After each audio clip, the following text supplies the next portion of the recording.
Usually when we talk about a medical diagnosis, there's this expectation of just extreme precision. Right, like it's a hard science. Yeah, exactly. It feels almost like engineering. You break your arm, the x-ray shows that jagged white line on the black film, and the doctor just points at it and says, there it is. That's the problem. It's very binary. I mean, it's either broken or it's not. Exactly. It's clean, it's visible. But then you step into the world of evaluating a massive multinational corporation. You step into the deep regulatory frameworks of corporate auditing, and suddenly that pristine x-ray machine is just completely broken. Oh, completely. We're looking at a diagnostic landscape that is honestly incredibly murky. It is the absolute definition of diagnostic muddy waters. Yeah. I mean, when you are looking at the financial and operational health of a massive corporation, there is no single x-ray you can hold up to the light. You are relying on sprawling layers of human judgment, intricate internal systems, and external verifications that are constantly shifting. You're trying to prove that a machine with a million moving parts is working exactly as advertised. And that is exactly what we are wading into today. We're taking a deep dive into the dense, highly overlapping world of internal versus external auditing, the incredibly strict rules around something called direct assistance, and the ever-watchful, slightly terrifying digital audit trail. Yeah, we're pulling from a very specific advanced auditing textbook chapter today. It covers the statutory requirements and the actual, standards on auditing that govern these relationships. Right. This isn't just basic accounting. No, not at all. It's a text designed for professionals who need to understand not just what the rules are, but how to navigate the incredibly complex overlapping jurisdictions inside a company's financial ecosystem. Right. And if you just try to read these auditing standards straight through, they can be pretty impenetrable. Oh, they're dense. Yeah, it's a lot of lists, a lot of formal jargon. But if you're navigating corporate governance, whether you're sitting on a board, managing a department, or just evaluating a company's reliability, you need this conceptual framework locked in. You need to know where the boundaries are. Absolutely. So we're going to build a mental map of these rules for you today. We'll explore the why behind the statutory requirements, and we'll establish a few mental anchors, some specific mnemonics, so you can pull this information up whenever you need it.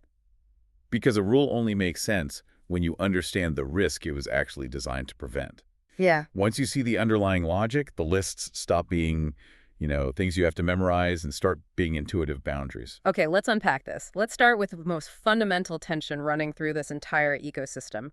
We have two very distinct roles, right?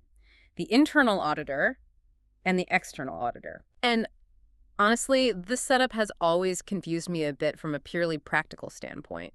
If a company is already paying a robust internal audit team to work year-round, checking the books, verifying the inventory, evaluating the operations, why does the external auditor even care about their work? That's a great question. I mean, doesn't an independent external auditor just come in, ignore the internal people, do their own checks, and leave? That is a very common assumption, but it ignores the sheer, staggering scale of modern business. Think about a massive retailer or a global manufacturer. They have millions of transactions a day spread across dozens of countries using highly complex, interconnected IT systems. Right. You can't just spot check a few receipts. Exactly. If an external auditor who's only there for a few weeks or months out of the year had to start from absolute zero, they would never finish the audit. The cost would be astronomical. So they absolutely have to care about the internal systems. Okay, so the external auditor is forced by necessity to look at the internal audit team. But what exactly is the relationship there? Are they competitors? Collaborators? It's more of a mandated evaluation. The internal audit function is put in place by the company's board of directors, specifically the audit committee, to continuously monitor the internal controls of the company. So they work for the company. Right. Their job is to make sure the machine is running correctly from the inside. Now, the external auditor, who is often called the statutory auditor, is brought in by the shareholders. Their job is to look at the final output, the financial statements, and declare if they are true and fair. Okay. But to trust the output, they have to evaluate the machine making it. And the internal auditor is a massive part of that machine. So the external auditor basically has to audit the auditor. Precisely. They are legally obligated to evaluate the effectiveness of the company's internal control system. If the external auditor comes in and determines that the internal audit team is incredibly sharp, highly objective, and completely independent, it changes the entire game. The external auditor can actually say, okay, your internal team has already verified the inventory in these 50 warehouses using a rigorous methodology. Right. We trust their work, so we are going to reduce our own workload. We'll only physically check 5 warehouses instead of all 50. Oh, wow. It makes me think of two inspectors evaluating a massive industrial scale restaurant. Okay, like that? Like, if the city health inspector, that's our external auditor, shows up, and they know the restaurant employs its own internal hygiene manager who is completely ruthless, independent, and meticulously documents every single temperature check, the city inspector doesn't need to physically swab every single spoon in the kitchen. Exactly. They can review the internal manager's logs, verify a few key areas to make sure the logs are accurate, and issue their grade. It saves the city inspector a massive amount of time. That's a highly accurate analogy. Mm-hmm. The city inspector uses the internal manager's groundwork to achieve their own objective. But the tension arises in defining the actual boundaries between the roles of those two inspectors. They are not the same thing. They have different bosses, different goals, and different liabilities. And this is where we need to lay down our first mental anchor. The source material is very explicit about how we differentiate internal and external audits, and it breaks down into 6 core areas. Right. And if you are ever in a position where you need to quickly assess who should be handling a specific investigative task in a company, you need to be able to pause and run through these differences. Yes. So that's our first mnemonic. Imagine you're in a chaotic board meeting, people are arguing over an audit finding, and you need to stop the room. You need to hit pause on the auditor. Our mental anchor here is pauser, P-A-U-S-E-R. Perfect. Let's walk through these 6 dividing lines. Let's start with the foundational one. The P stands for performed by, who is actually physically executing the work. Okay, that seems straightforward. It seems obvious, but the nuance is important. An internal audit is performed by an internal auditing function. Now, this can be an actual department of employees, but it can also be outsourced to an external accounting firm that is acting in an internal capacity. Wait, really? You can outsource the internal audit? Yes, very commonly. But regardless of who staffs it, it is a function of the organization. External audit, however, is strictly an audit function performed by an independent body that is completely outside the organization. Okay, so the performed by boundary is about whether the function exists inside the company's operational structure or outside of it. Even if you hire an outside firm to do your internal audit, they are wearing the internal jersey for that contract. Correctly. They are part of your machinery. But the external auditor is wearing a totally different uniform. Exactly right. Which leads directly to the A in pauser, which is appointment. Who actually hands them the job and signs the contract? This dictates the entire power dynamic. And power dynamics and corporate governance usually come down to who can fire you. Precisely. The internal auditor is appointed by the management, typically the board of directors or the audit committee. They serve the management. The external auditor, however, is appointed by the members of the company. The member. In corporate terms, the members are the shareholders, the owners. The external auditor serves the owners, not the managers who run the day-to-day operations. That is a massive distinction. If the CEO or the board hires you, you inherently answer to them, even if you try to be independent. But the shareholders are the ones who elect the external auditor, usually at an annual general meeting. Yes, it creates an agency problem firewall. The shareholders are essentially saying, we don't entirely trust the managers we hired to tell us the truth about the money, so we are hiring you to check their math. That information asymmetry is exactly why the external audit exists. The owners aren't in the building every day, the managers are, so the appointment has to come from the owners to ensure independence. Okay, so P is performed by, A is appointment. What about the U? U stands for users of report. When the audit is finished, who is the primary audience reading the final document? Huh? Okay. For the internal audit, the primary users are top management and the board. It is an internal diagnostic tool designed to help them run the company more efficiently and fix broken processes. So it's private? Mostly, yes. The external audit report, however, is a public-facing document, or at least stakeholder-facing. The users are the stakeholders, the shareholders, the banks that lend the money, government regulators, and potential investors. Internal memo versus public declaration. If the internal auditor finds that the marketing department is wasting money on inefficient ad spends, that goes in a report to the CEO to fix. The public never sees it. Exactly. But if the external auditor finds that the company is lying about its revenue, that goes into the public audit report for every investor to see. Exactly. The audience defines the tone and the content. Now let's look at the S, which is status of auditor. This relates to their employment relationship with the entity. I would assume this goes back to the independence issue. It does. The internal auditor can be an employee of the company. In fact, in large corporations, it is very common to have a massive department of internal auditors on the payroll, led by a chief internal auditor. They get health benefits and stock options from the company they're auditing. But the external auditor is mandatorily not an employee. It is a strict statutory impossibility for an employee of a company to act as its external statutory auditor. You cannot grade your own employer's homework for the public. That is the ultimate firewall. If the company pays your salary, your mortgage depends on the company succeeding. You cannot possibly be objective enough to tell the public if the company's failing. Exactly. Okay, so S is status. Now, what about the actual work they do? That brings us to E, examination. What are they actually putting under the microscope? They're looking at the company through entirely different lenses. The internal auditor examines the adequacy of operational controls. They're looking at efficiency, economy, and effectiveness. Are the manufacturing processes working as intended? Are the HR policies being followed? Is the supply chain resilient? Okay. The external auditor, on the other hand, has a much narrower, sharper focus. They examine the accuracy and validity of the financial statements. Wait, I want to push back on that slightly because earlier you said the external auditor evaluates the internal controls. But now you're saying they only care about the financial statements. Isn't that a contradiction? It's a great distinction to clarify. The external auditor does look at internal controls, but only insofar as those controls impact the financial numbers. Ah, okay. If the internal auditor finds that the company cafeteria is highly inefficient and losing money on food waste, the external auditor generally doesn't care, as long as that financial loss is accurately recorded in the ledger. The external auditor only cares about controls that prevent material misstatements in the finances. They aren't there to tell you how to run a better business. They are there to tell the public if your math is real. Got it. The internal auditor is asking, is our supply chain efficient and are the vendor approvals being logged properly to prevent waste? The external auditor is asking, do the inventory numbers on this balance sheet actually exist in a warehouse somewhere? Exactly, which leads us perfectly to the final letter, R reporting. Because their examinations are so fundamentally different, their final reporting takes a completely different shape. Makes sense.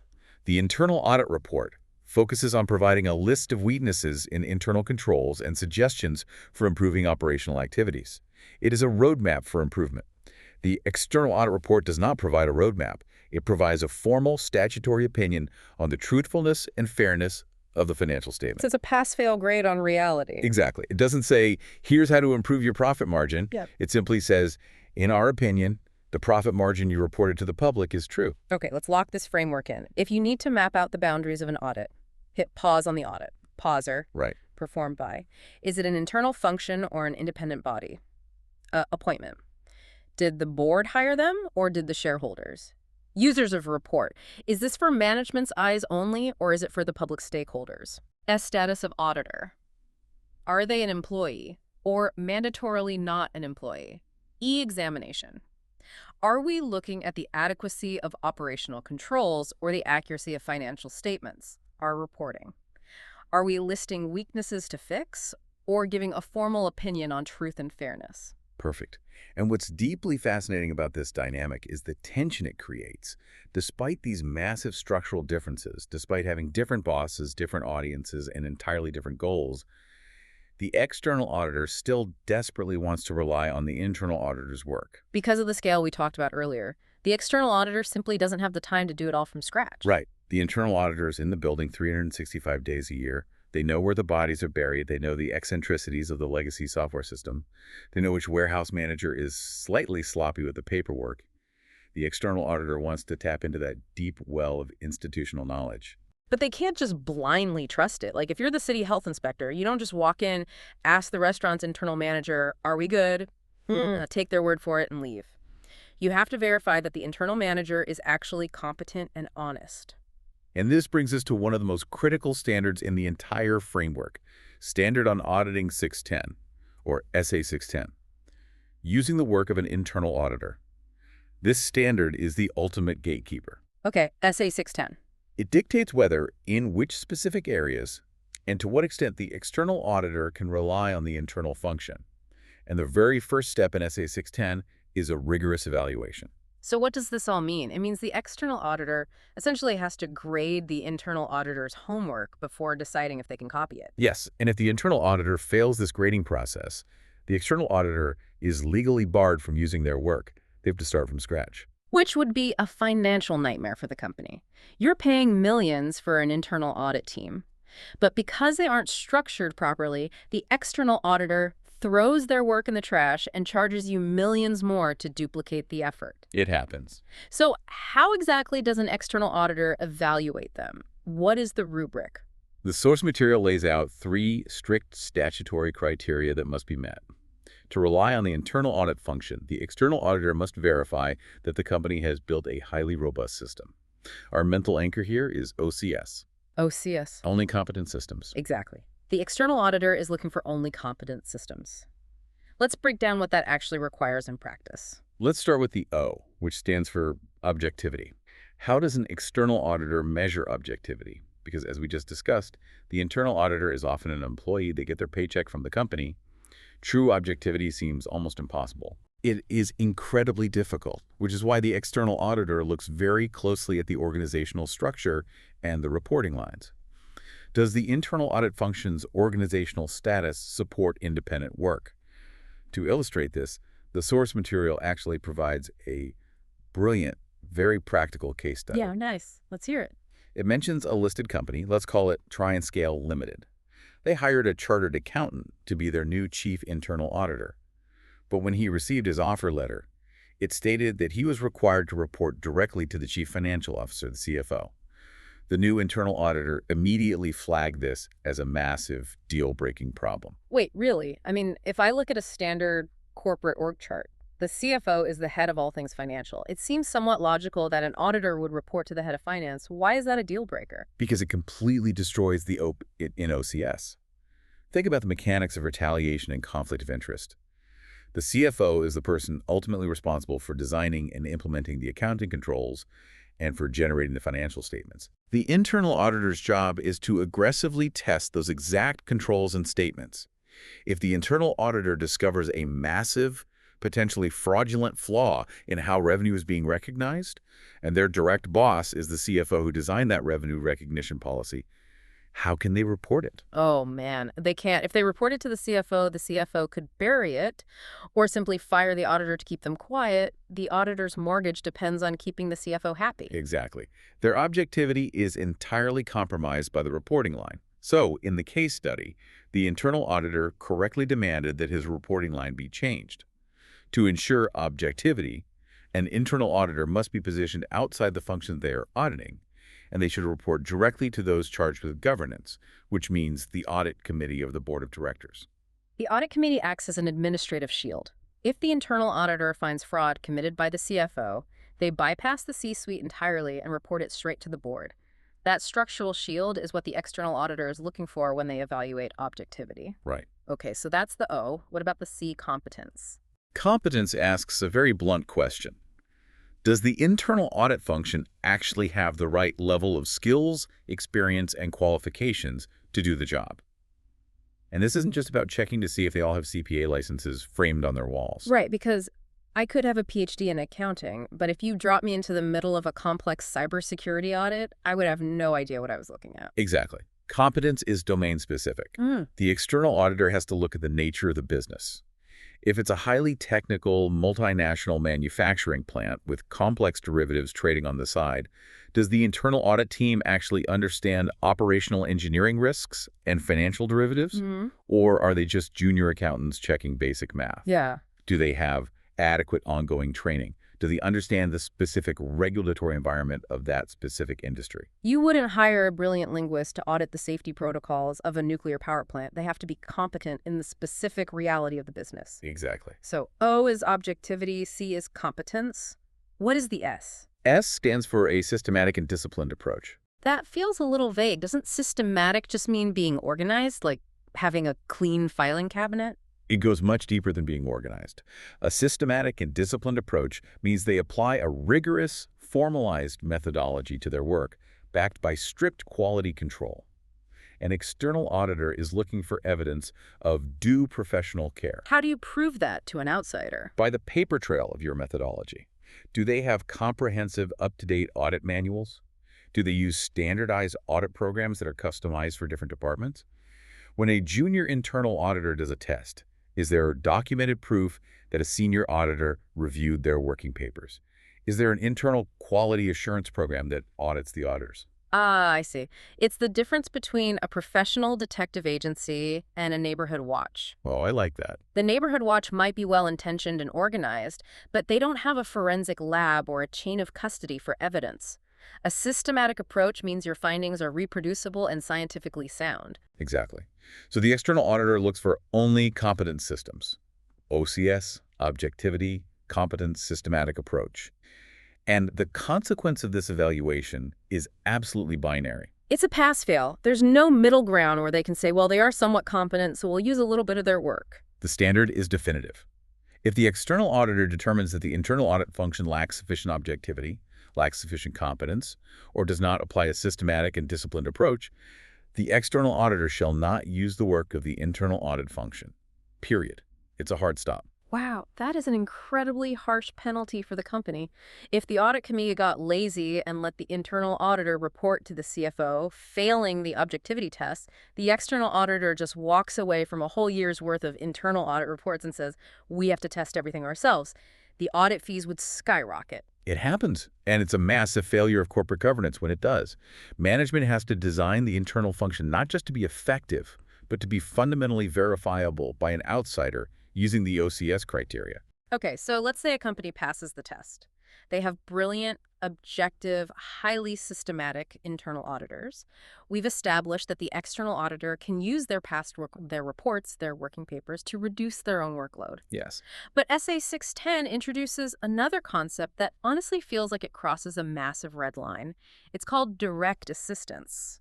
This is one of the most heavily regulated and fascinating areas of the auditing standards. Direct assistance moves beyond using the internal auditor's past paperwork. It asks the question, can the external auditor actually draft the internal auditors to help them directly execute the external audit procedures in real time? Can they borrow the personnel? That sounds incredibly risky. We just spent 10 minutes establishing that they have different bosses, different goals, and a necessary firewall between them. How can you suddenly conscript an employee to act as an independent external auditor for a few weeks? It is fraught with risk, which is why the standards place a massive overarching caveat on it. The core principle that governs direct assistance is that the external auditor bears sole and absolute responsibility for the final audit opinion expressed. Right. They cannot, under any circumstances, pass the buck to the internal auditor if something goes wrong. If there is a massive fraud that gets missed because an internal auditor did a sloppy job while providing direct assistance, the external auditor gets sued. The external auditor's license is on the line. They own the failure. Absolutely. Because of that immense liability, the external auditor must be intimately involved in supervising the internal personnel, and they must be highly restrictive about what specific tasks they assign to them. The source material highlights a specific restriction that I thought was fascinating. It's regarding the element of surprise. The text states that the external auditor cannot use the internal auditor for tasks involving unannounced audit procedures or areas with high fraud risks. If we look at this through the lens of human behavior and organizational psychology, it makes perfect sense. External auditors rely on the element of unpredictability to catch management off guard, particularly if they suspect fraudulent financial reporting. They might show up at a warehouse unannounced to count inventory or demand to see a specific subset of vendor contracts without prior warning. Right, because if management knows you are going to check Warehouse B on Tuesday, Warehouse B will be perfectly organized by Monday night. Exactly. Now, internal auditors are individuals deeply embedded within the company's social and operational fabric. They are familiar with the normal audit procedures, the schedules, the usual inquiries. If you are designing an element of unpredictability, a surprise attack, using the very people who are part of the ecosystem you are attacking is counterproductive. It's like a football analogy. You can't use the home team's own players to help you plan a surprise play against the home team. They know the playbook, they know the coaching staff, they have lunch with the people you are trying to surprise. Yeah. Even if the internal auditor is highly objective, they might inadvertently leak the surprise through casual conversation. Or worse, if there is systemic fraud happening, the internal auditor might be unwittingly compromised by it or actively involved in concealing it. You have to use your own independent team to maintain the integrity of a surprise procedure. That is exactly the rationale. And this concept of keeping the most sensitive tasks in-house leads to the most critical, absolute restriction regarding direct assistance. The external auditor shall not, under any circumstances, use internal auditors to provide direct assistance on any procedure that involves making significant judgments. Significant judgment. That's the forbidden zone. You can use them for administrative heavy lifting, but you cannot use them to make the actual analytical calls. Right, and significant judgment isn't just a vague feeling. The standards strictly define what it entails. And this is where we need our next mental anchor. If you are evaluating a plan to use direct assistance, you have to know exactly what constitutes a forbidden, significant judgment. Think about the core human failing that causes the most trouble in corporate finance. Greed. Our mnemonic for the areas where you cannot use direct assistance is greed. G-R-E-D. Don't let greed cloud your audit judgment. Let's unpack the forbidden zones of greed. We'll start with G, which stands for the going concern assumption. That is a massive macro-level concept in accounting. It is perhaps the most consequential judgment an auditor makes. Evaluating the appropriateness of management's use of the going concern assumption essentially means deciding if the company has the financial resources and operational viability to survive for the next 12 months. Are they on the verge of bankruptcy? To put that in perspective, if I'm evaluating whether a massive hydroelectric dam is structurally sound enough to not collapse in the next year, I don't ask the maintenance worker whose livelihood depends on the dam staying open to make the final call. No, you wouldn't. They are too close to the project, and their bias, even an unconscious survival bias, is too strong. I bring in an outside structural engineer who has zero financial stake in the dam. That is exactly the dynamic at play. If an internal auditor is looking at the company's cash flow forecasts, they know that if they flag a going concern risk, the external auditor might put an explanatory paragraph in the public audit report. That paragraph will tank the stock price, it might trigger loan defaults with the banks, and it could literally cause the bankruptcy they were worried about. Wow. It's a self-fulfilling prophecy. The pressure on an internal employee to sign off on optimistic projections is unimaginable. An external auditor cannot delegate that assessment to someone on the inside. The conflict of interest is insurmountable. Okay, that makes complete sense. The G is going concern. What is the R in greed? R is assessing the risks of material misstatement. This occurs during the foundational planning stage of the audit. The auditor has to look at the entire company and ask, where are the errors most likely to occur? Is the revenue recognition policy overly aggressive? Are the inventory controls weak? Where is management most likely to manipulate the numbers to hit their bonuses? You are basically asking the auditor to map out the company's vulnerabilities. Yes. The assessment of these risks acts as the compass that guides the entire audit strategy. It dictates where the external team will spend their time and resources. The external auditor must build this map themselves. They cannot rely on the internal team to tell them where the risks are, because the internal team might, either intentionally or through sheer institutional blindness, steer them away from the most sensitive areas. You don't ask the FOGs to assess the vulnerabilities of the henhouse. Okay, G is going concern. R is risks of material misstatement. Now we have two E's. What is the first E? E is evaluating significant accounting estimates. People outside of finance often think accounting is just adding up receipts, an exact science. But the reality is that financial statements are built on massive, highly subjective estimates. Give me an example of an estimate that requires that level of judgment. Think about a massive lawsuit. A company is being sued for patent infringement for $1 billion.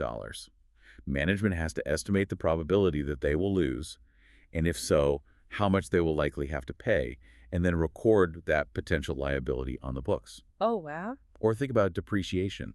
What is the useful life of a custom-built manufacturing robot? Is it 5 years or 10 years? Changing that estimate by a few years radically alters the company's reported profit for the current year. Right, because estimates are the easiest place for management to massage the numbers. If earnings are looking low this quarter, management might just decide to extend the estimated useful life of their assets to lower their depreciation expense and artificially boost profits. It doesn't require faking a transaction, it just requires changing an opinion. Exactly. Because these estimates are so subjective and so easily manipulated by management, evaluating whether management's estimates are reasonable requires high-level, completely independent judgment.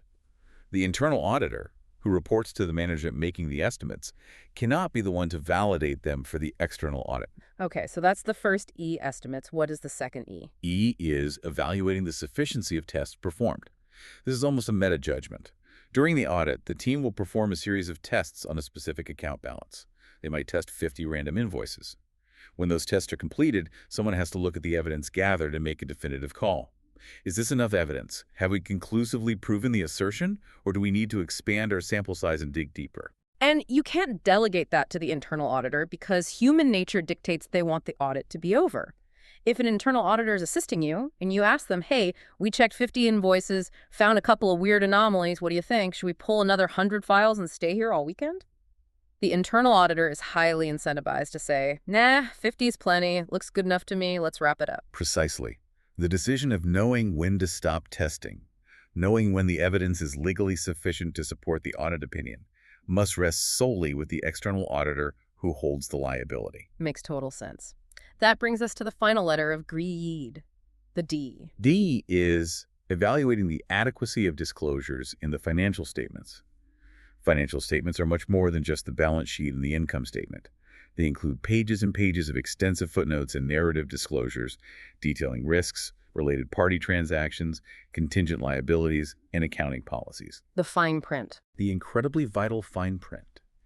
Deciding if management has disclosed enough information for an investor to truly understand the economic reality of the business is a highly subjective process. Has management buried a massive risk in convoluted jargon? Are they being transparent about a sketchy deal with a subsidiary? Evaluating that transparency is a significant judgment that cannot be outsourced to the internal team. So there are the absolute boundaries, the forbidden zones of direct assistance. Greed. G, going concern assumption. Don't let them judge if the company will survive. R, risks of material misstatement. Don't let them tell you where to look. E, estimates. Don't let them validate subjective management math. E, evaluating sufficiency of tests. Don't let them tell you when to stop digging. D, disclosures. Don't let them decide if the fine print is transparent enough. Terrific. If an external auditor assigns any of these judgment-heavy tasks to an internal auditor, they are fundamentally violating the standards. Now, while the greed mnemonic clearly defines what you cannot do, it can sometimes be tricky to figure out what you can do. Where is the line between an administrative task and a significant judgment? The source material provides a very nuanced, practical example regarding external confirmations that perfectly illustrates this boundary. Yes. External confirmations. This is when the external auditor sends a formal letter to a third party, like a bank or a major vendor, asking them to independently verify a balance. The text specifically asks, can the external auditor use direct assistance for these confirmation requests? This is a classic trap in auditing exams and in practice. The standard is very clear, but it splits the process in half. Maintaining control over the confirmation request, deciding who to send them to, actually putting them in the mail, and crucially, evaluating the results of those replies involves significant judgment. Therefore, the external auditor must control the dispatch and evaluate the responses. So the external auditor has to be the one to read the letter from the bank. Yes. However, the internal auditor can provide administrative assistance in the middle of that process. Let's say the external auditor sends a confirmation request to a major vendor asking them to confirm they are owed $100,000. The vendor replies and says, no, your records are wrong. We are actually owed $150,000. That discrepancy is called an exception. And an exception could mean a simple timing difference, like a check got lost in the mail, or it could mean massive fraud where the company is hiding its liabilities. Exactly. Determining why that discrepancy exists requires investigating the transaction history. The internal auditor can be assigned the task of assembling the necessary information to resolve the exception. They can go into the system, pull the purchase orders, track the shipping documents, find the cleared checks, and compile a neat, organized file that explains the $50,000 difference. I love that distinction. It is the classic difference between being the judge and being the clerk of the court. The clerk, the internal auditor, can fetch the files, compile the transaction history, do the administrative heavy lifting, and say to the judge, here is the timeline of why our records show X and the vendor shows Y. Exactly. But the clerk does not make the ruling.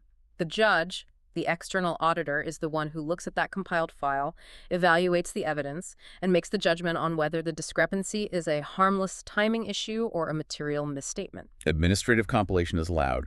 Judgmental evaluation is forbidden. It all continuously routes back to the core principle. The external auditor takes sole responsibility for the opinion. Okay, so let's walk through a scenario. The external auditor has evaluated the internal team using OCS Objectivity Competence Systematic. They passed. The external auditor has carefully navigated the greed-forbidden zones and found a set of perfectly administrative, low-judgment tasks for the internal auditors to help with compiling data for those vendor discrepancies. They are ready to use direct assistance. Do they just walk into the internal audit department, tap someone on the shoulder, and start handing out assignments? Absolutely not. You cannot just casually conscript an employee. This brings us to a highly formalized, heavily documented process. Before any direct assistance can begin, the external auditor must essentially erect a legal, temporary firewall. They must obtain two very specific written agreements. A firewall between the internal auditor and their own company. Exactly. The first requirement is a written agreement from an authorized representative of the entity, usually the audit committee, or high-level management. This agreement is a formal pledge. It must state that the internal auditors will be allowed to follow the external auditor's instructions. And crucially, it must contain a promise that the entity will not intervene in the work the internal auditor performs for the external auditor. That is wild to think about. The company has to legally promise, in writing, not to meddle with their own employees while those employees are wearing the external auditor's hat. Yes, it creates a temporary safe harbor for the employee to work independently. And the second written agreement required is from the internal auditors themselves. They must agree in writing that they will keep specific matters confidential, as instructed by the external auditor. And more importantly, they must explicitly promise to inform the external auditor of any threat to their objectivity that might arise during the assignment. Let's play that out. The internal auditor is sitting in a conference room doing data compilation for the external audit team. The CFO, who signs the internal auditor's performance review, walks in and casually says, "Hey, what are you looking at for the external guys? Just making sure everything is smooth." Yeah, that happens. The internal auditor is bound by that written agreement to not only refuse to tell the CFO what they are doing, but they also have to run to the external auditor and report that interaction as a potential threat to their objectivity. That is exactly how it is designed to work. It is incredibly serious business, placing an employee in direct conflict with their own hierarchy. Which means the documentation requirements for this process must be absolute ironclad. If an external auditor gets sued 5 years down the line because they missed a fraud, and the regulators find out they used the internal team for direct assistance, the regulators are going to tear through the files looking for proof that these firewalls were actually maintained. You are anticipating the exact regulatory mechanism. If direct assistance is used, the external auditor must comply with SA 230, audit documentation. This standard mandates a meticulous paper trail, proving that the external auditor managed the direct assistance process correctly and didn't abdicate their responsibility. Which means we need another mental anchor to build our study guide. If you are an auditor, or if you are managing an audit process, you need to make sure the paperwork is flawless to prove you didn't violate the rules. You need to avoid falling into the documentation trap. Our mnemonic here for the required documentation is TRAPB. TRAPB. Let's lay out the components of the TRAPB. The T stands for threats. The external auditor must document their formal evaluation of the existence and significance of any threats to the objectivity of the internal auditors. They must also document their evaluation of the internal auditor's level of competence. So you can't just have a conversation over coffee and say, "Yeah, Bob in internal audit seems pretty objective and smart, let's use him." You have to put a formal memo in the file detailing why Bob is objective, how you mitigated any threats, and detailing his specific domain competence. Okay, that's T. What is R? R stands for reviewed. The external auditor must document who reviewed the work performed by the internal auditors. This documentation must include the date of the review and the extent of the review. This goes back to the liability issue. You can't just take the compiled files from the internal auditor, assume they are correct, and shove them into the permanent audit file. You have to prove that a senior, independent member of the external team actively reviewed that work, checked the methodology, and signed off on it. Exactly. It proves supervision. So T is threats evaluated, R is reviewed work. A stands for agreements. The written ones? This one is straightforward but vital. The audit file must physically contain the actual written agreements we just discussed, the signed pledge from the entity's management promising not to intervene, and the signed confidentiality pledge from the internal auditors themselves. You need the physical proof of the firewall in the file. No signatures, no direct assistance. Okay, key papers. The documentation must include the actual working papers prepared by the internal auditors who provided the direct assistance. Even though the internal team created the spreadsheets or the data compilations, because they were acting under the direction of the external auditor, that work product becomes the property and the permanent record of the external audit file. T threats evaluated, R reviewed work, A agreement signed, P papers included, and finally, the B. The B is the basis for the decision regarding the nature and extent of the work assigned. The external auditor must document their specific rationale for why they assigned a particular task. They have to preemptively defend their delegation. Yes. The file must contain a memo, essentially stating, we assign the internal auditor task X because we analyzed the requirements against SA 610, determined it did not involve significant judgment, and assessed the risk of material misstatement in this specific area as sufficiently low to warrant assistance. They must justify their logic in writing. Let's contextualize this for a moment. Think about the mental architecture we are building here. If you are a finance director sitting in a planning meeting tomorrow and the CFO suggests, hey, the external audit fees are too high this year, let's have our internal audit team do the heavy lifting on assessing the risks of material misstatement to save the external guys some time. Right, a common suggestion. You can immediately pull up the greed mnemonic in your mind. Recognize that R stands for risks of material misstatement. Identify it as a prohibited significant judgment, and stop the compliance violation dead in its tracks. And if they suggest using the internal team for a permissible task, like inventory observation, you can pull up Trap B and remind everyone about the required written agreements and the rigorous documentation process needed. You aren't just blindly memorizing rules, you are wielding tools that dictate how a corporation legally interacts with its watchdogs. That is the profound power of understanding the why behind the what. You are internalizing the mechanics of corporate governance. Okay, we've spent a massive amount of time talking about tracking human behavior. We've talked about evaluating human competence, building firewalls against human bias, and maintaining human paper trails. Let's smoothly shift gears because the source material introduces a concept that removes the human paper trail entirely. I want to talk about tracking the actual digital data of the company, because speaking of tracking, every move you make here is where the regulatory landscape gets highly technical but conceptually fascinating. Let's talk about the digital audit trail. This is a major, relatively recent shift in the regulatory landscape, and it addresses the vulnerabilities inherent in modern digital accounting. The source material references Rule 11 of the company's rules 2014. This specific rule mandates that any company using accounting software must use software that has a built-in edit log, which is more commonly known as an audit trail. An edit log. So we aren't just looking at a final static number on a spreadsheet anymore. The system has to record the entire history of how that number got there. Exactly. A digital audit trail is a visible, immutable, chronological record of every single change that has been made to the data within the accounting system. It is designed to enable an auditor, whether internal or external, to trace information contained in the final financial statements all the way backwards, step by step, to the original input source.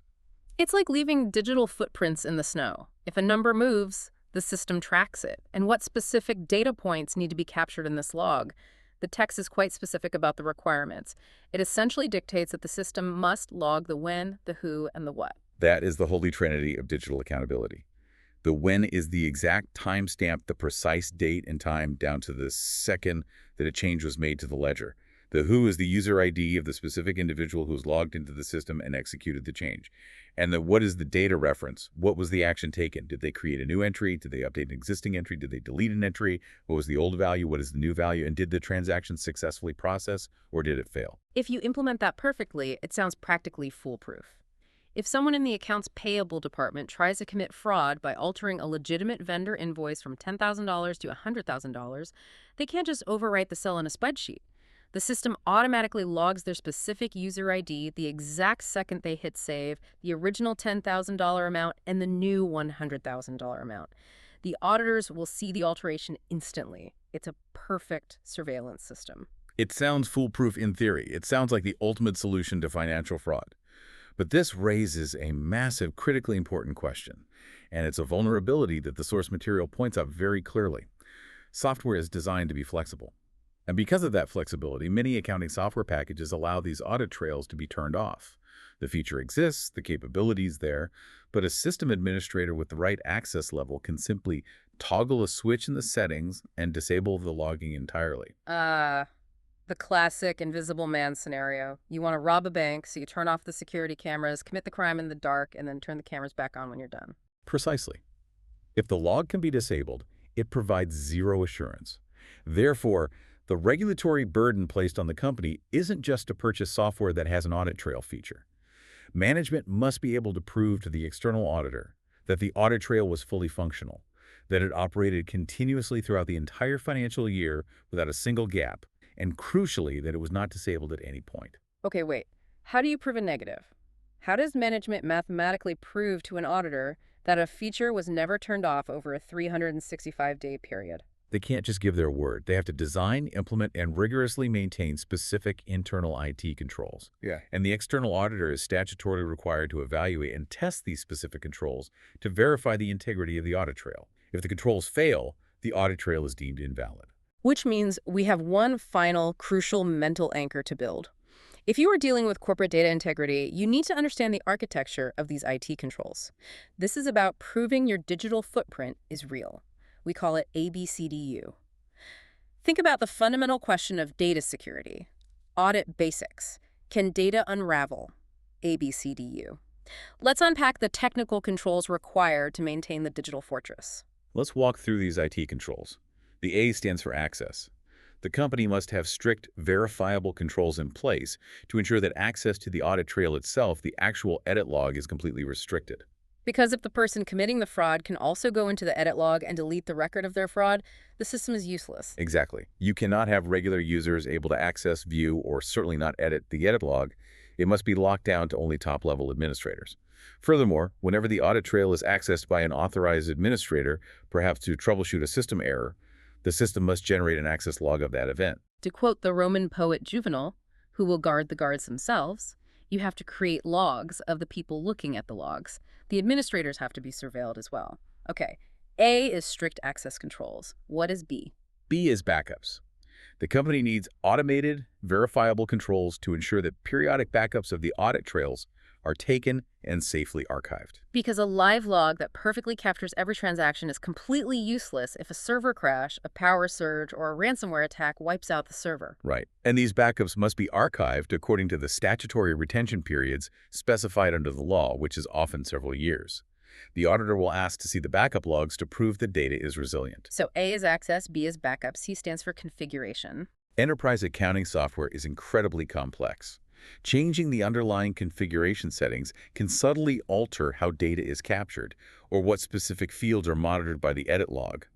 The company must have controls ensuring that any changes to the configurations of the audit trail are strictly authorized by high-level governance and that unalterable logs of those configuration changes are maintained. You can't just let an IT tech tweak the settings over the weekend so that deletions are suddenly no longer tracked by the edit log. You have to authorize and log the tweak itself to ensure the system hasn't been quietly neutered. That brings us to the D. D stands for disabled. This is the core control we discussed regarding the invisible man scenario. There must be controls often built hard into the system architecture to ensure that the audit trail feature simply cannot be disabled or deactivated. Or, if the software fundamentally allows it to be disabled for maintenance purposes, that action must throw off massive, unerasable alerts to the audit committee. Exactly. The auditor will look for technical proof that the off switch is either non-existent or heavily guarded and alarmed. Okay, A, access, B, backups, C, configuration, D, disabled prevention. And finally, the U. And I think this is by far the most interesting one from a human behavioral standpoint. U stands for user IDs. The IT control must systematically ensure that user IDs are assigned uniquely to each individual employee, and crucially, that user IDs are never shared. Why is this so vital? Let's paint a picture of a worst-case scenario. A company spends $10 million on a flawless enterprise resource planning system. The configuration is locked down. It backs up hourly to multiple offsite servers. Nobody can access the logs. The disable switch has been permanently removed. It is a technical masterpiece. But because it's easier, the entire 50-person accounting department logs into the software every morning using a single communal credential. Username, admin1, password 123. If that behavioral failure happens, the entire $10 million concept of the audit trail collapses instantly. Think back to the Holy Trinity: when, who, and what. The system is diligently recording the when and the what.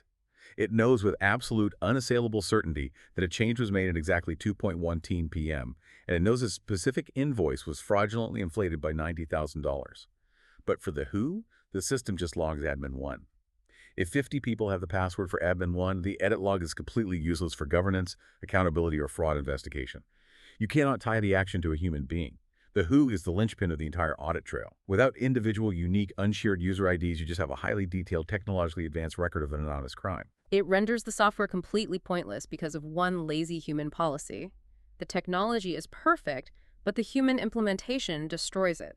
So if management wants to prove to the external auditor that their digital footprints are valid, they must verify the ABCDU controls. A. Access to the log is strictly restricted and monitored. B. Backups are periodic, automated, and archived safely.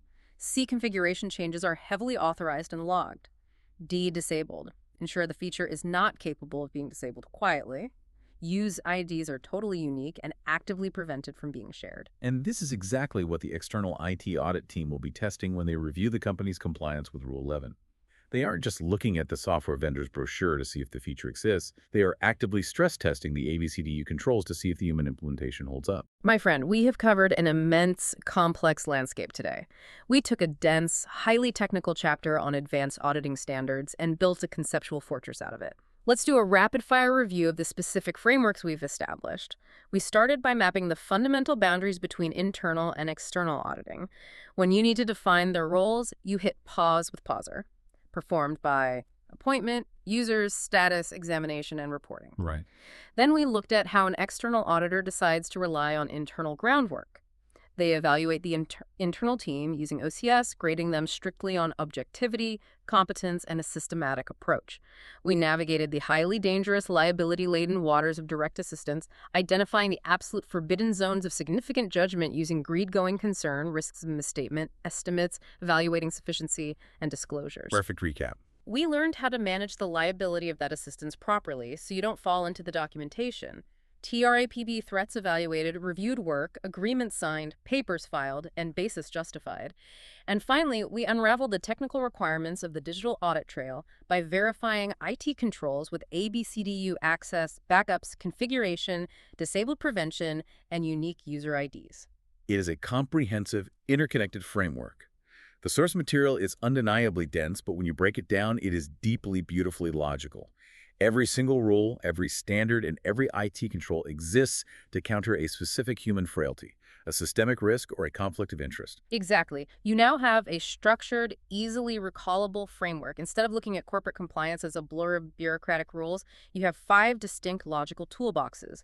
You can open them whenever you need to evaluate an internal audit department's structure, analyze why a corporate governance failure happened in the news, or interrogate an IT data log during a system implementation. You understand the why. If I may, I'd like to leave you with one final thought that builds on the text we've analyzed today. The source material treats the digital audit trail primarily as a technical IT control, a statutory requirement under Rule 11. It's framed as a way to investigate the past. But think about the profound psychological implication of those ABCDU controls. When a company perfectly implements an immutable audit trail where user IDs are truly unique and deactivation is physically impossible, they aren't just achieving regulatory compliance, they are fundamentally changing human behavior in the present. Knowing that every single keystroke, every tiny update, every edit, and every deletion is permanently, unalterably stamped with your specific name changes how an employee interacts with corporate data. It creates a digital panopticon. The audit trail doesn't just record history after the fact, so auditors can find errors. The very existence of the immutable log shapes history before it happens. It acts as a primary psychological deterrent to fraud. It forces deliberation over haste. It makes people double-check their math. It is a control mechanism that operates inside the employee's mind before they ever interact with the software. That is the true power of an audit trail, something to deeply mull over the next time you log into a system and hit save on a document. That is a chilling and entirely fascinating point. The surveillance shapes the reality. It takes us right back to our opening thought. In this murky, incredibly complex world of corporate systems, the simple X-ray machine might be broken. There is no magic tool that just points to the problem. But with these frameworks, understanding human boundaries, testing systematic competence, and tracking digital footprints, you don't need a simple X-ray. You have the conceptual tools to analyze the entire diagnostic landscape. Thank you for joining us on this deep dive into the mechanics of truth and accountability. Keep your curiosity sharp, keep your mental frameworks handy, and we will catch you on the next one.